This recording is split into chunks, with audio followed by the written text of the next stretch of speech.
Every website needs both web hosting and domain hosting. It's common to get confused between the two since most people purchase both from the same provider. So what's the difference? Well, a domain hosting service sells domains and registers them to an owner in exchange for a yearly subscription fee. Different types of domains have different prices, usually from as low as $10. What a domain does is direct visitors to a specific website, much like the address of a house. Every domain has a matching IP address that sets its location on the internet. And of course, it's much easier to remember and share a domain name rather than an actual IP address. Domains are actually categorized into different levels. The most common would be top level, generic top level, and second level. When you buy a domain from a domain host, you gain ownership of that domain for as long as you pay the yearly fee. But you can't build a website without web hosting. Web hosting is a service that offers space to keep all your files for your website. To be able to buy web hosting, the provider will require that you already own a domain. And if you don't, the web hosting provider can actually sell you one. Speaking of web hosting, there are a few different types. The most common would be shared, managed, and dedicated.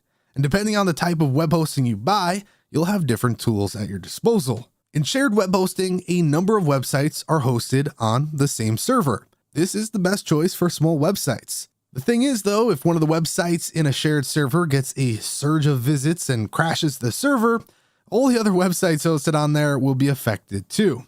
Now, different to shared web hosting would be dedicated web hosting, and that's when you host each website on its own server. Since websites aren't sharing a server, they can have much larger bandwidth for higher traffic. And finally, managed hosting also gets confusing for some because all types of web hosting can also be managed. Basically, it adds a full suite of tools to install and run WordPress, manage files, manage email, plus you have an entire team of developers always at your disposal. Now that we've covered the difference between the two, did you know that some people actually recommend that you should have separate hosts for your domain and website for two main reasons? Number one, if a hacker gets access through your domain, they can then get access to all of your files.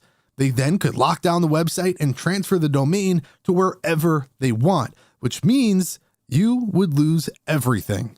And number two, let's say you pay for web hosting and domain hosting on the same day with the same provider.